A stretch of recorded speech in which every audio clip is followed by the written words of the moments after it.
Bom, então, antes da gente começar com a definição e também os resultados envolvendo campos conservativos, eu quero relembrar o significado gráfico, né, de um campo conservativo, né? O que acontece quando a gente tem uma partícula se deslocando em uma região onde tem um determinado campo F. Então, olha, para ilustrar, eu vou supor que eu tenho uma região do plano cartesiano, onde está definido um campo F. Esse campo está sendo representado por essas setas. Suponho, então, que a gente tenha dois pontos fixados. Vou chamar esse ponto aqui de A e esse ponto de B. No final da nossa última aula, eu comentei com vocês sobre trabalho realizado por um dado campo, sobre uma partícula que se desloca nesse campo.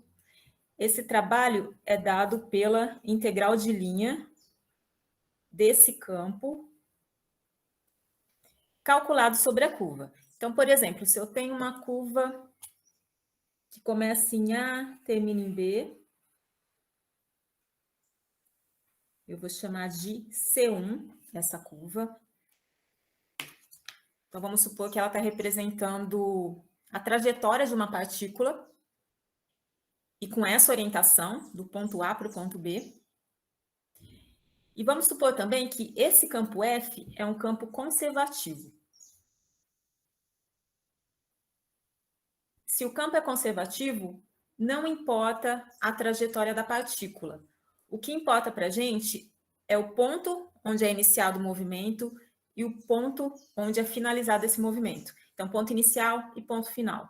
Se eu considero duas partículas se movendo por trajetórias distintas, mas ambas as trajetórias iniciando no mesmo ponto e terminando no mesmo ponto, eu vou chamar de C2 essa outra curva que eu desenhei.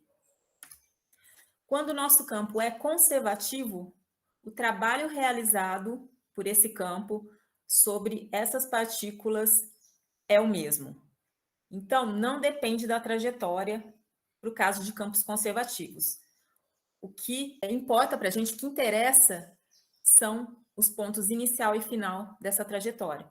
Então, eu posso dizer que o trabalho realizado por esse campo sobre essa curva C1 é igual ao trabalho realizado por esse mesmo campo sobre a curva C2.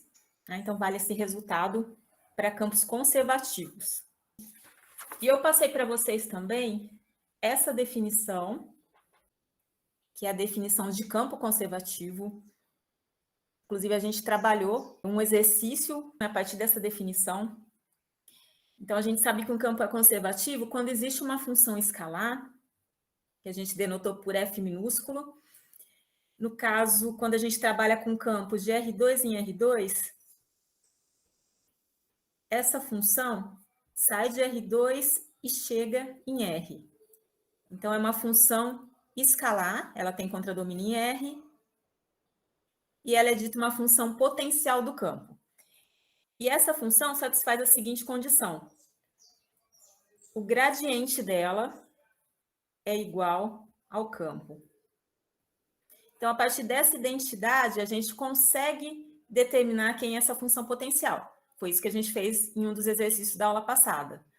No caso, foi dado o campo, aí a gente impôs essa igualdade e, a partir dela, a gente chegou na expressão dessa função potencial F. Bom, isso no caso de R2, o mesmo vale para campos em R3. Se eu tenho um campo de R3 em R3, então, caso esse campo seja conservativo, existe uma função potencial e essa função sai de R3 e chega em R. Bom, então na aula de hoje eu vou passar para vocês outros resultados relacionados a campos conservativos.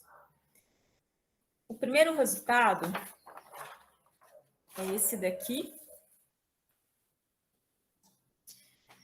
No caso, ele envolve rotacional do campo. Rotacional foi definido na aula assíncrona da semana passada. Se o rotacional do campo for diferente do vetor nulo, significa que esse campo não é conservativo. Então, esse é o primeiro resultado que eu quero passar para vocês. Toda vez que o rotacional for diferente do vetor nulo, então o campo não é conservativo. Segundo resultado, se o campo F é um campo de classe C2, né? O que significa ser um campo de classe C2? Significa que essa função possui derivadas de ordem 2, derivadas parciais, e essas derivadas são contínuas. Bom, então esse campo, ele é um campo de classe C2, é definido em todo o R3 ou R2, né, no caso de campos em R2, e o rotacional é igual ao vetor nulo. Então, nesse caso, o nosso campo é conservativo. Tá? Então, a gente vai trabalhar com esses dois resultados na aula de hoje. Essas propriedades que eu passei para vocês, né, ser de classe C2 e estar definido em todo o espaço, entendam como sendo uma função que não possui descontinuidades, que não possui furos. E ainda tem um terceiro resultado que está relacionado com essa figura que eu passei para vocês. Eu disse para vocês que não importa a trajetória, o que importa para a gente são os pontos inicial e final. E esse último resultado que eu quero passar, ele diz exatamente isso. Que se eu tenho um campo conservativo, a integral de linha desse campo, que a gente pode interpretar como sendo o trabalho do campo sobre uma partícula que descreve uma trajetória C, é dado por essa expressão.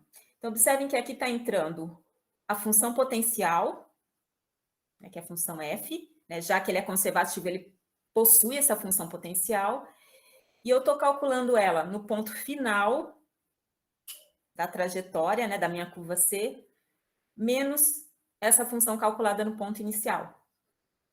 Então, aqui no cálculo desse trabalho, a gente só utiliza os pontos inicial e final da curva. A partir de agora, então, a gente vai trabalhar em cima de exemplos, né, envolvendo esses resultados. Vamos olhar primeiro para o campo e para a curva que foram dados nesse enunciado.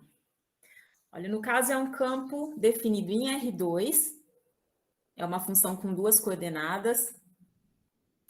Pede para a gente, então, calcular a integral de linha desse campo sobre uma curva C, sendo essa curva parametrizada por essa expressão aqui.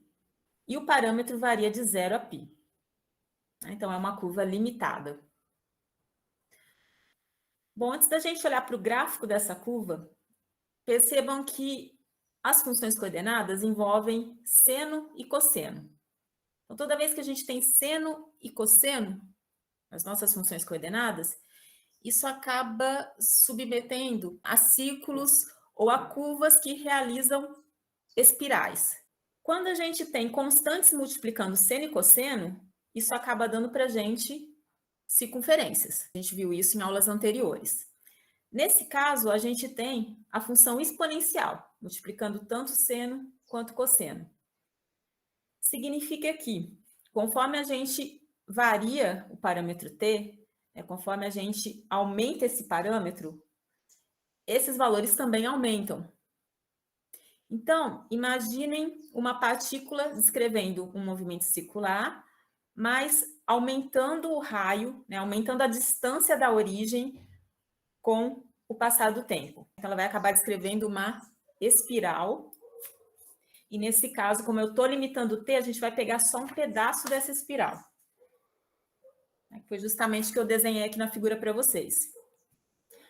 Olha, eu peguei essa função, calculei ela para t igual a 0, que é o nosso ponto inicial. Então, substituindo aqui t por 0, a gente chega no vetor 0, 1. Calculei também para t igual a π sobre 2. Quando a gente calcula para π sobre 2, a gente obtém esse vetor aqui, exponencial de π sobre 2 e 0, que é esse ponto sobre o eixo X, que eu marquei aqui na figura. E quando a gente pega o ponto final, que é π, e faz o cálculo da nossa R, a gente obtém o ponto 0 menos exponencial de π, sendo localizado aqui na parte negativa do eixo Y, e, portanto, a minha curva tem essa orientação.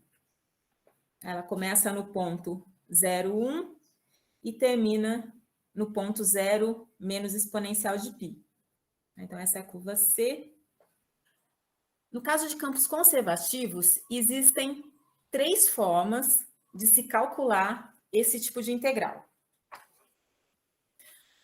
A primeira forma, a gente já conhece de aulas anteriores, que é utilizando a definição dessa integral. Então, só relembrando, isso daqui é uma notação, né, para a nossa integral de linha. Abrindo essa expressão, a gente tem o nosso campo composto com a parametrização, produto escalar com o vetor R', tá? No caso dt. E aqui a gente coloca a variação do parâmetro t. Então, isso que a gente viu, e essa é a definição de integral de linha. Isso vale de uma forma geral. Entretanto, se o meu campo é conservativo, além dessa definição, a gente tem outras 2 opções de se calcular esse tipo de integral. Uma delas é o que a gente acabou de ver, que é através da função potencial. Se o campo é conservativo, ele tem uma função potencial, então basta a gente fazer esse cálculo aqui. Tá? Então, tendo a expressão dessa função potencial, a gente pega o ponto final da curva e o ponto inicial e faz essa diferença. Então, isso também dá para a gente essa integral de linha. Tá? Então, é uma outra forma. E ainda tem uma terceira forma, que é a que eu vou passar para vocês no próximo exercício. Então, nesse exercício 1, primeiro, a gente vai mostrar que esse campo é conservativo, e para calcular essa integral de linha, a gente vai utilizar essa segunda forma aqui, que é utilizando a função potencial do campo. Bom, então, primeiro, eu vou mostrar para vocês que esse campo é conservativo. Bom, pelos resultados que a gente viu, a gente tem que fazer uma análise da função, né? Primeiro, ela precisa ser uma função de classe C2. Essa função, ela é composta por polinomiais. Então, a primeira função coordenada é uma polinomial e a segunda também. Então, ela acaba sendo de classe C infinito, em particular é de classe C2. Inclusive, ela está definida para toda R2. Agora, a gente precisa verificar que o rotacional desse campo é igual ao vetor nulo. Então, é isso que eu vou fazer. Eu vou calcular o rotacional desse campo.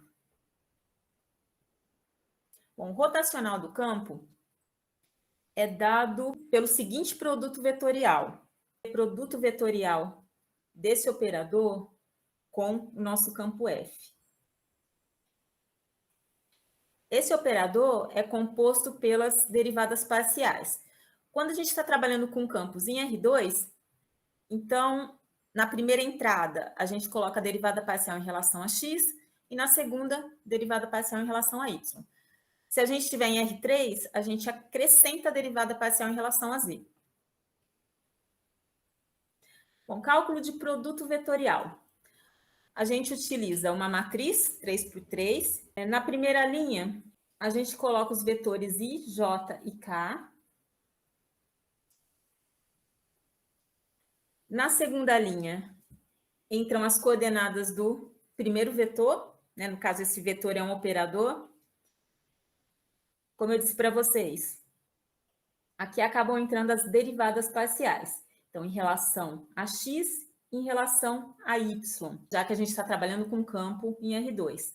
Nessa terceira entrada, a gente coloca 0. Tá? Então, vai ficar dessa forma a segunda linha. E na terceira linha, a gente coloca as coordenadas do campo. Então, olha, nessa entrada, vai essa função coordenada aqui, 3 mais 2xy. Nessa outra entrada, o x ao quadrado menos 3y ao quadrado. E aqui a gente coloca um zero também. Aí, próximo passo, então, é calcular esse determinante.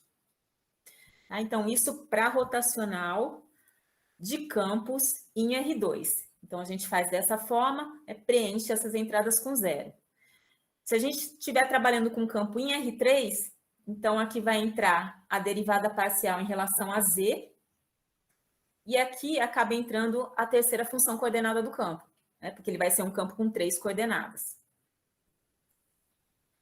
Bom, então, calculando esse determinante, olha, observem que essa diagonal zera, essa também zera, essa daqui. Olha, essa derivada parcial em relação a x é a derivada dessa função que está aparecendo aqui.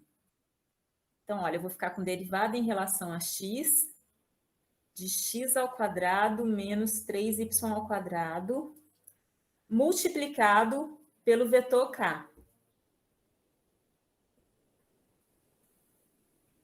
Então, é isso que essa diagonal me dá. Bom, pegando as diagonais contrárias agora. Olha, essa diagonal aqui, no caso, eu preciso colocar um sinal negativo, e eu vou ficar com a derivada parcial em relação a y dessa função aqui. Que no caso é 3 mais 2xy. E isso multiplicado pelo vetor k também. E as outras diagonais vão se anular. Então, aqui dá zero e aqui dá zero também. Então, a gente acaba ficando apenas com essas duas expressões, com esses dois termos do nosso determinante. Bom, então, agora vamos realizar essas derivadas. Olha, eu vou ter que derivar essa expressão em relação a x. Então, eu acabo olhando para y como sendo uma constante nesse caso. Derivada de x ao quadrado. Essa derivada dá 2x. E aqui, como é uma constante, acaba zerando.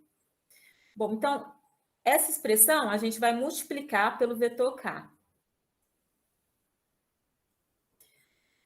Esse segundo termo, no caso, é a derivada em relação a y. Então, aqui é uma constante, a derivada dá zero. E aqui eu vou ficar com 2x também. Então, isso dá menos 2x vezes k. Então, observem que acaba se anulando. Tá? Mais um detalhe. A gente está trabalhando com vetores. Observem que isso aqui no fundo é um zero vezes k. Tá? Se a gente coloca esse k em evidência, a gente tem 2x menos 2x, então isso vai dar zero, multiplicado pelo vetor k. O vetor k é o vetor com coordenadas 0, 0, 1. Então, no fundo, o que eu estou fazendo aqui é multiplicando um escalar, o zero, por um vetor com 3 coordenadas. Isso vai dar o vetor nulo, com 3 coordenadas, que a gente pode representar dessa forma aqui. Rotacional dá para a gente, como resultado, um vetor.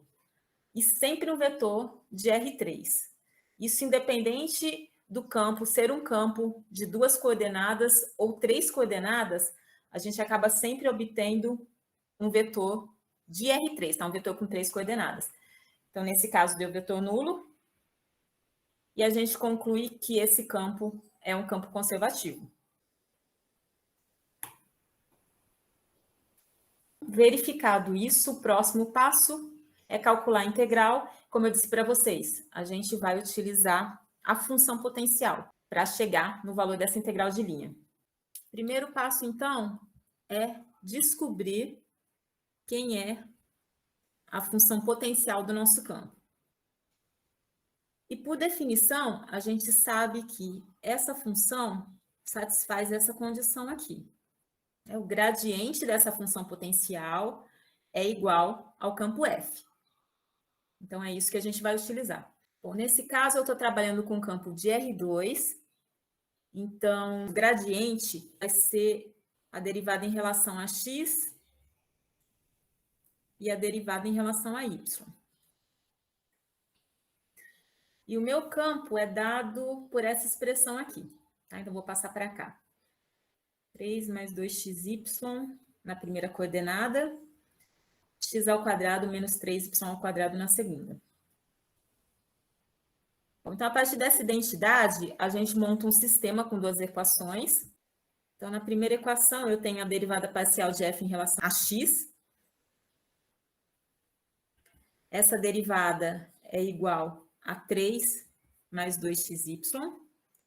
E na segunda equação, eu tenho a derivada de f em relação a y. E isso é igual a x ao quadrado menos 3 vezes y ao quadrado. Então, eu vou integrar os dois lados dessa equação em relação à variável x. Então, integrando 1 em relação a x,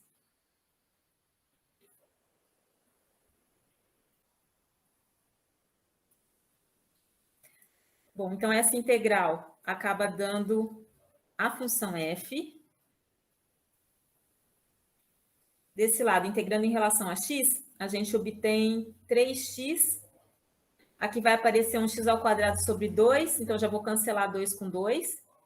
Então, sobra x ao quadrado vezes y, mais a constante de integração, que pode depender da variável y nesse caso.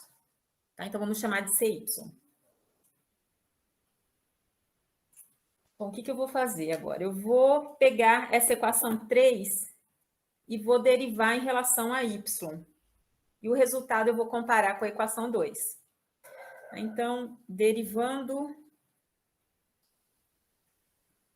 a equação 3 em relação à variável y, então a gente fica com o seguinte: desse lado vai aparecer a derivada parcial de f em relação a y. Desse outro lado, aqui no caso acaba zerando, porque é uma constante. Aqui eu fico com x ao quadrado. E aqui, como é derivada em relação a y, então acaba sendo c' de y. Então, a gente tem essa equação aqui, que eu vou chamar de 4. E para finalizar, eu vou comparar as equações 2 e 4. Das equações 2 e 4, temos o seguinte. Olha, então, pela equação 2, eu sei que essa derivada parcial é x ao quadrado menos 3y ao quadrado.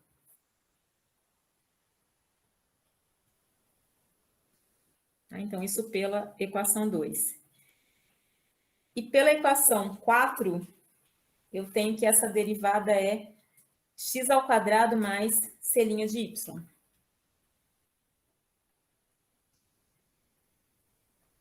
Então, no fundo, a gente tem uma identidade. Estou dizendo que essa expressão é igual a essa. E observem que para que elas sejam iguais, eu tenho que impor que essa função seja igual a menos 3y ao quadrado. Então, isso implica que a derivada de c é igual a menos 3y ao quadrado. E para finalizar, eu vou integrar os dois lados em relação a y, já que essa função é uma função na variável y.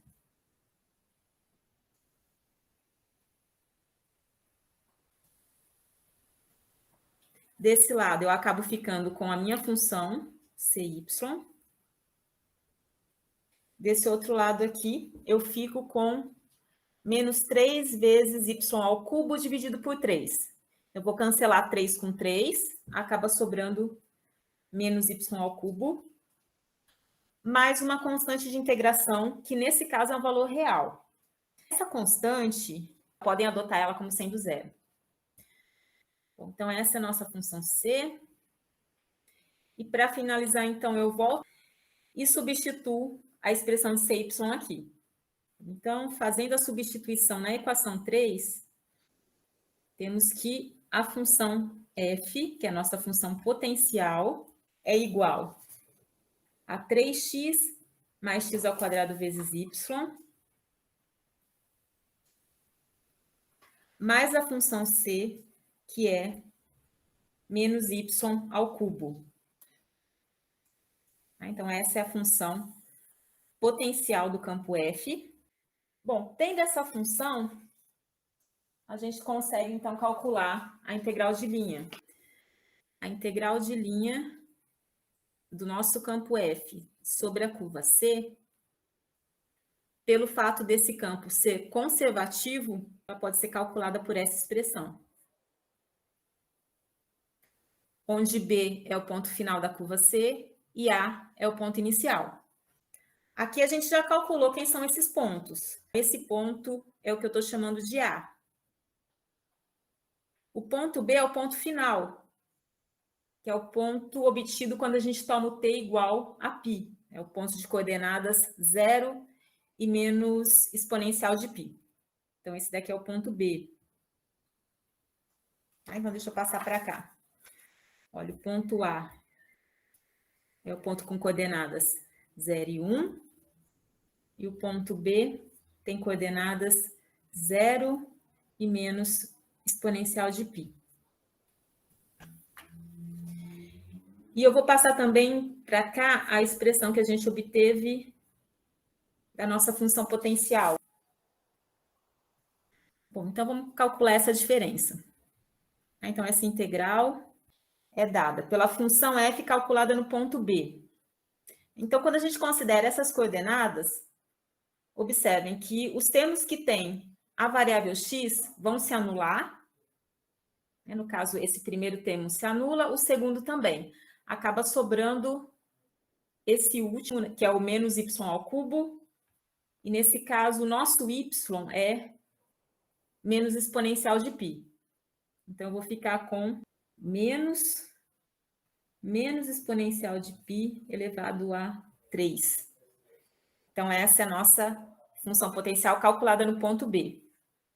Bom, então eu pego isso e faço menos a nossa função calculada no ponto A, que é o ponto com coordenadas 0 e 1. Então, nesse caso, aqui também vai anular, vai zerar, por causa do x, que é 0, acaba sobrando esse termo, que vai ser igual a menos 1. Bom, então, isso dá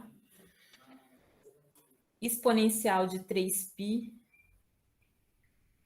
mais 1. Então, esse é o resultado final. E, como a gente viu na aula passada, isso pode ser interpretado como o trabalho realizado pelo campo sobre uma partícula que se desloca, realizando essa trajetória, dada pela curva C. Nesse caso, é um trabalho positivo. Então, significa que esse campo está a favor do movimento. O próximo exercício também está relacionado a campo conservativo. Bom, então agora vamos olhar para esse campo e para essa parametrização. É um campo com duas funções coordenadas. Ele envolve polinômios e exponenciais. Portanto, é um campo definido em todo R2. Ele está bem definido para qualquer valor de x, qualquer valor de y real. E também é um campo de classe C2. E eu vou mostrar para vocês que o rotacional é nulo. Então, a partir disso, a gente conclui que esse campo é conservativo. Bom, mas antes de eu mostrar isso, vamos olhar para essa parametrização. Se a gente tivesse só o seno e cosseno, seria o pedaço de uma circunferência. Mas o que eu estou fazendo? Eu estou somando a constante 1 na primeira coordenada. No caso, como eu estou acrescentando na primeira coordenada, então a gente vai fazer um deslocamento em relação ao eixo x. Então, continua sendo um círculo de raio 1, mas ele vai estar centrado no ponto 1, 0. Tá? Então, o centro é 1, 0. E nesse caso, como eu estou variando de menos π sobre 2 a π sobre 2, a gente tem uma semicircunferência. Então, é essa curva aqui. quando a gente toma o t igual a menos π sobre 2, a gente obtém a origem, 0, 0. Então, o ponto inicial é na origem. E quando a gente toma π sobre 2, a gente obtém 2, 0. Então, esse é o ponto final. A parametrização está sendo dada com essa orientação, tá? No sentido horário. Bom, então essa é a curva C.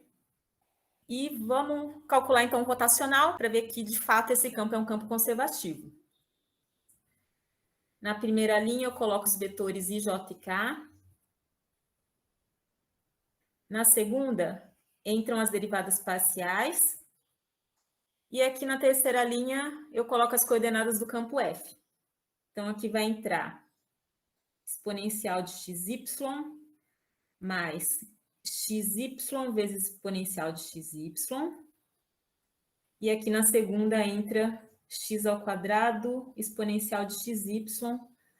Na terceira a gente coloca 0 também. Olha, então eu montei a matriz 3×3, agora a gente vai calcular o determinante dessa matriz. Começando pela diagonal principal, esse produto zera, por causa dessa entrada. Aqui também zera. E aqui eu vou ficar com a derivada parcial em relação a x desse termo, multiplicado pelo vetor k. Bom, pegando agora as diagonais opostas, né? Então, aqui eu acabo ficando com menos a derivada em relação a y de exponencial de xy mais x vezes y vezes exponencial de xy. E as outras diagonais eram também. Bom, então, eu vou derivar esse termo em relação a x. Observem que eu tenho x ao quadrado e aqui eu tenho uma exponencial envolvendo x também. Então, eu tenho que aplicar uma regrinha do produto para resolver essa primeira derivada. Olha, então, eu vou derivar o x ao quadrado, multiplicar pela exponencial, mas agora eu vou manter a função x ao quadrado e vou multiplicar pela derivada dessa exponencial. Então, derivando em relação a x, cai um y multiplicando. Então, vai ficar x ao quadrado vezes y vezes exponencial de xy. Isso tudo multiplicando o vetor k. Bom, essa outra derivada agora. Agora eu vou derivar em relação à variável y. Então, essa exponencial dá x vezes exponencial de xy. E para esse segundo termo, eu também tenho que aplicar a regra do produto. Derivando esse termo em relação a y, acaba sobrando x. Isso vezes exponencial de xy. Agora eu vou manter essa expressão e vou derivar essa exponencial em relação a y. Então, fazendo isso, vai cair um x multiplicando. Então, aqui vira um x ao quadrado vezes exponencial de xy. Observem que isso vai acabar se anulando. Se eu junto esses dois termos, eu tenho 2x exponencial de xy. Aqui eu também tenho um termo 2x exponencial de xy. Então, eles estão com sinais opostos. No caso, ambos estão multiplicando o vetor k. Então, a gente consegue anular esses termos e eu anulo esse com esse termo aqui. Aí, com isso, a gente chega no vetor nulo. Então, portanto, F é conservativo. E sendo conservativo, como eu disse para vocês, a gente tem 3 formas de calcular a integral de linha. Ou pela definição, ou usando função potencial, como a gente fez no exercício 1, ou por essa forma que eu vou passar para vocês agora.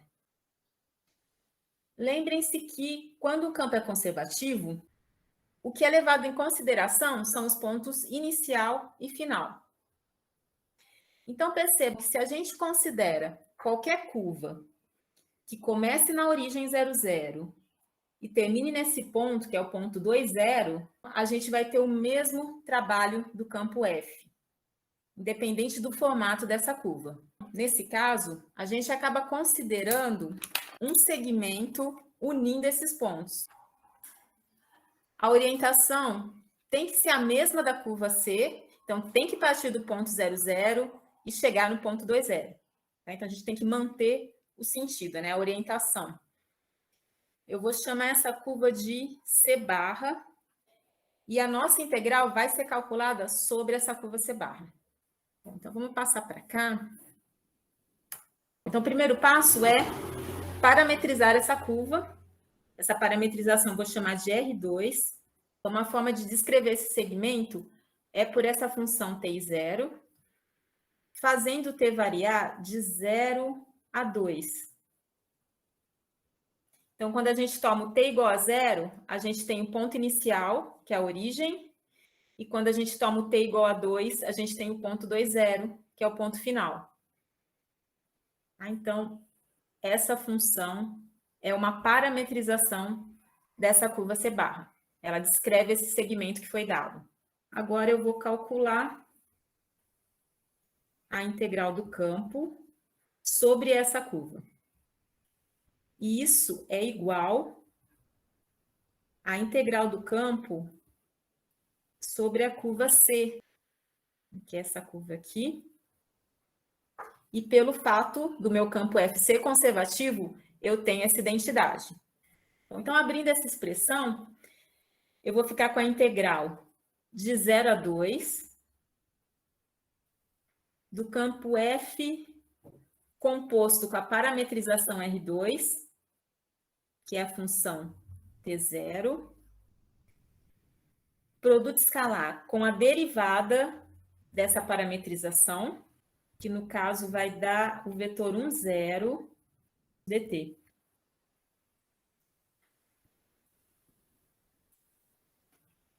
Bom, então vamos olhar para a expressão da f, né, que é essa expressão aqui. Como a minha segunda coordenada é 0, então, onde aparece a variável y aqui na minha expressão, eu vou tomar como 0. Então, fazendo isso, observem que esse termo acaba se anulando, por causa desse y que está multiplicando aqui. Aqui eu vou ficar com o exponencial de 0, que é 1. E aqui eu vou ficar com exponencial de 0 também, e vai aparecer um t ao quadrado, né, que no caso o nosso x vale t. Então, dá 1 e t ao quadrado. Bom, e isso eu vou fazer escalar com o vetor 1, 0. Eu consegui simplificar os cálculos, tanto a composição quanto o próprio vetor, utilizando essa outra curva que eu chamei de C barra, que no caso é o nosso segmento. Bom, e com isso, fazendo esse produto escalar, a gente chega no valor 1, então vai ser integral de 0 a 2 de 1 dt, e isso dá 2. Tá? Então, esse é o valor dessa integral. Bom, então com isso eu finalizo esse exercício 2 e peço atenção para vocês nesses 3 métodos que se aplicam para campos conservativos.